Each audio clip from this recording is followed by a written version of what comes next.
Всем добрый день! Добро пожаловать ко мне на кухню. Сегодня я буду выпекать хлеб для тостов и сэндвичей в хлебопечке. Модель моей хлебопечки, как правило, выпекает хлеб с толстой, жесткой корочкой. Не всегда она нужна и приветствуется. Чтобы сделать корочку более нежной и тоненькой, я обернула снаружи ведерко фольгой, закрепила ее канцелярскими металлическими скрепками и в таком виде буду работать. По законам физики жар немножко уменьшится и с корочками будет все нормально. В мою хлебопечку продукты закладываются, начиная с сухих. Так как у меня мокрые дрожжи свежие, я начинаю с дрожжей, кладу дрожжи с медом, разминаю их внутри прям ведерка. Вот так. Силиконовой, конечно же, ложечкой, лопаточкой можно. Далее мука. Мука у меня пшеничная, заранее просеянная, отмеренная. Точное ее количество идет в ведерко. Далее молоко у меня не жирное. Если у вас жирное, просто разведите его пополам с водой. Молоко должно быть комнатной температуры или чуть теплое. Либо можно взять воду и добавить туда 2 столовые ложки сухого молока. Далее масло. Я его тоже вытащила заранее из холодильника. И далее соль. Теперь я помещаю ведерко в корпус. Уже у меня выбрана программа пицца. Именно на ней я буду корректировать, отслеживать колобок.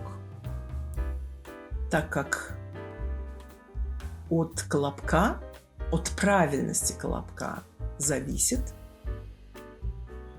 и конечный результат.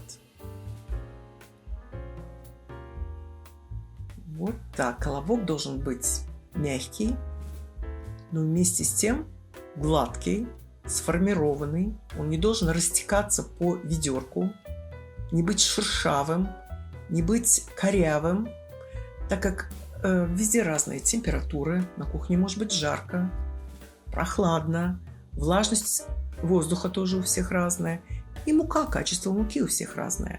Поэтому желательно не пренебрегать этим.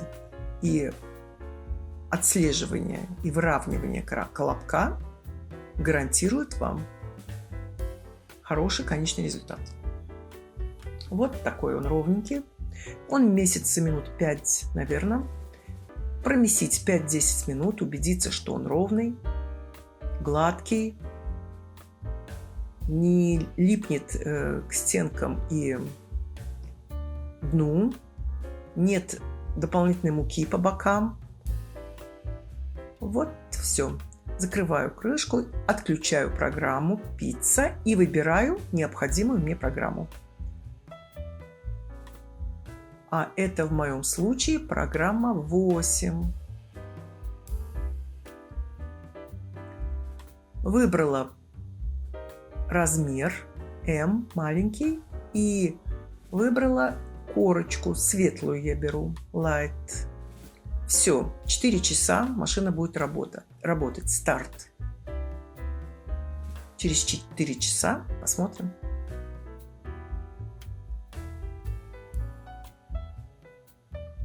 Время прошло. Хлебопечка сообщает, что она уже закончила работу свою. Отключаю. И вот такой хлеб получился. Вот так он выглядит.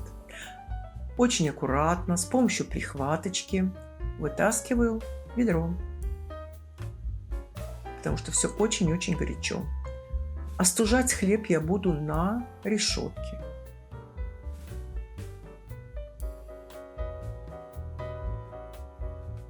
Вот так вытаскиваю. Вытаскивается хлеб очень легко. Нигде ничего не пригорело. Ровненький. Хорошая верхушка хлеба. Все нормально. Сейчас я его прикрою полотенцем и дам ему полностью остыть. Старайтесь никогда не резать хлеб до конца не остывший. Он за время остывания вызревает до конца. Прикрываю полотенчиком и остужаю. Прошло несколько часов, хлеб остыл. Вот он, красивый, ровный. Вот такой небольшой хлебчик. Сейчас мы его нарежем и посмотрим, как он выглядит внутри. Нарезаю специальным ножом. Нарезается очень хорошо. Можно нарезать тонкие слайсы. Мякиш, структура такая мелкопористая. Как раз то, что нужно для тостов и для сэндвичей. Вот так. При сминании он быстро возвращается к исходной форме. И вот так вот тоже видно, насколько он упругий и правильно выпеченный. Вот так. На этом у меня все. Спасибо, что были с нами. Вкусных вам хлебчиков и до новых встреч. Всего доброго!